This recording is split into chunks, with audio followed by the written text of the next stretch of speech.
Okay, good morning, everyone. Welcome to the Maryland Public Service Commission's administrative meeting for April the 11th, 2018. I'd like to start by making an announcement. We have in the very back of the room where he always sits, Mr. John Cuskar, who is Commission's senior advisor. This is John's last week at the Commission. We're very sorry to see him go. John joined us in the spring of 2015 as a senior commission advisor, and he has really been a tremendous help to the commission on a variety of issues, including almost all of our rate cases, our stride cases, our merger cases, and most recently leading the commission's efforts on grid modernization through PC 44. So John, thank you for all the great contributions you've made to the commission.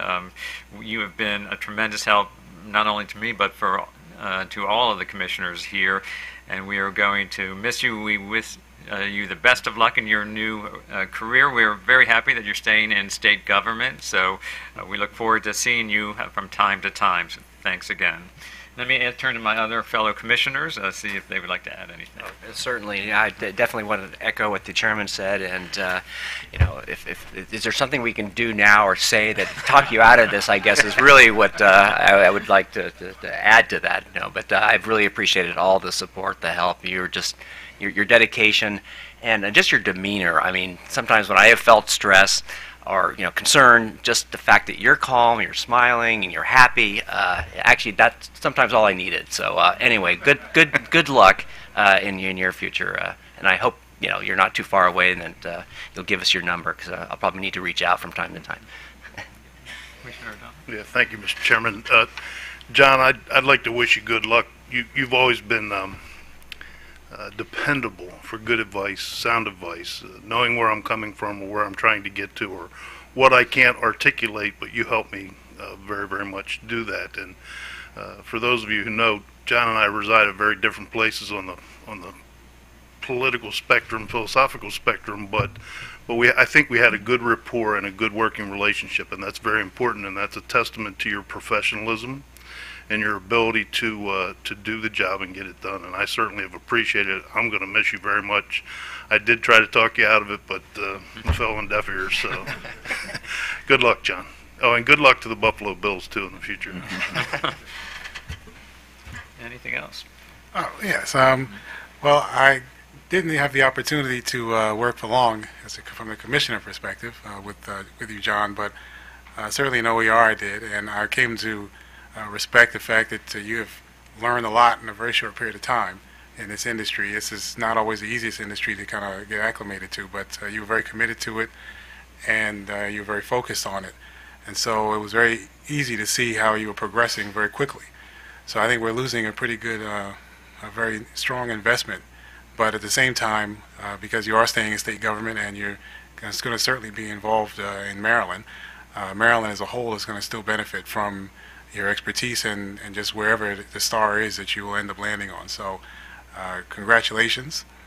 This is certainly not a sad occasion, but sad for us, but not necessarily for you and for the state of Maryland. So we look forward to seeing you active and engaged, and still active, of course, in our alma mater, University of Maryland School of Law, for those of you not aware.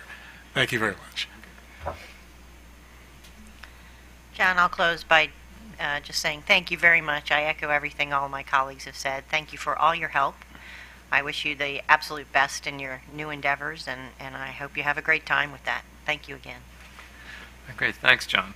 Let's go next to our draft minutes from the April the 4th meeting. I'll move to approve the minutes. Is there a second? Second. All those in favor signify by saying aye. Minutes are approved. On to our administrative agenda. Mr. Chairman, we have no consent items this morning, so item number 1 on the administrative agenda is Magna 5 LLC filed an application for authority to provide resold and facilities-based local exchange service in Maryland. Good morning, Chairman, Commissioners. Janice Flynn for item number 1 on the agenda. Magna 5 LLC is seeking authorization to provide resold local exchange service. The company plans to provide service to business and residential customers throughout Maryland. Since the company has less than 20,000 customers, a no tariff is required. However, the company's pricing guide will be available through the company's website. In addition, the Chief Financial Officer has provided the required affidavit stating that it currently has fewer than 20,000 subscribers, and that if it obtains more than 20,000, it will file a tariff. One correction to the comments, it does say in the description of the transaction section that it will provide resold and facilities-based. It's not facilities-based, so that should be stricken.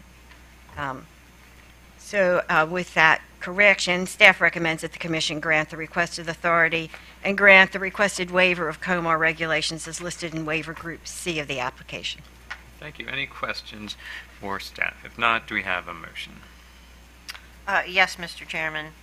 I move we grant the company's request for authorization to provide resold local exchange telecommunication services in Maryland and grant the company the requested COMAR waivers in Waiver Group C. Is there a second? Second. All those in favor signify by saying aye. Aye. Motion carries. Thank The next and last item on the agenda is item 2. It's Great American Power LLC filed an application for a license to supply natural gas or natural gas supply services in Maryland. Good morning, Mr. Chairman, Commissioners. Kenneth Albert on behalf of staff. This item addresses a request by Great American Power, I'll refer to them as GAP, for authorization to operate as a natural gas supplier for all customer classes. GAP's management team has significant experience in the energy industry. In 2016, the Pennsylvania Commission determined that the customers may have been subjected to aggressive marketing tactics that could potentially be detrimental to the electricity market. Therefore, that commission initiated an investigation which resulted in a settlement in which GAP paid an $18,000 fine and adopted a series of safeguards to ensure against future abuses.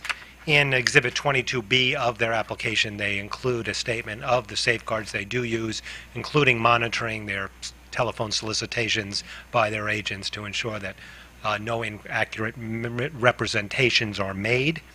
Staff, of course, is concerned whenever there's an enforcement proceeding against someone who's coming in to get authorization to operate as a supplier, but their track record has been pretty impressive.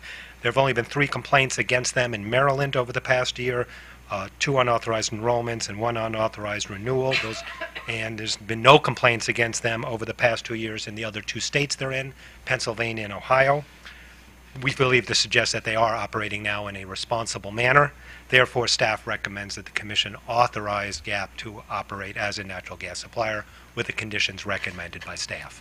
All right, thank you. Any questions? Commissioner O'Donnell. Quick question. Do you know the status of the complaints filed under their electricity license? Are they resolved, or do we know?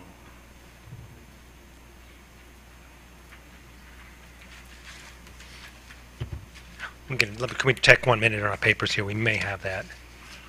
I think the agenda's moving along pretty quickly, so we probably have to.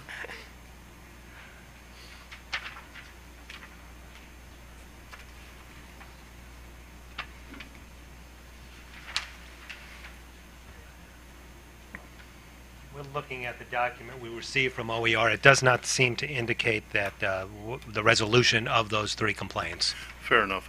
I asked the question not because I think 3 complaints is sufficient to generate enough concern for me not to support this, but that if they do include unauthorized enrollments or unauthorized renewal, we probably ought to keep our eye out to make sure that those 3 don't turn into a bigger trend. So I just wanted to get that on the record, Mr. Chairman. Thank you. Anything else? If not, do we have a motion? Mr. Commissioner O'Donnell. Thank you, Mr. Chairman. I move the Commission grant the company a license to operate as a natural gas supplier in Maryland for the customer classes and service territories applied for and recommended by staff, and direct the company to file notice with the Commission within 30 days of any changes to the information. Is there a second? Second. All those in favor signify by saying aye. Aye. Motion carries. That's our last item. Thanks, everyone. We are adjourned.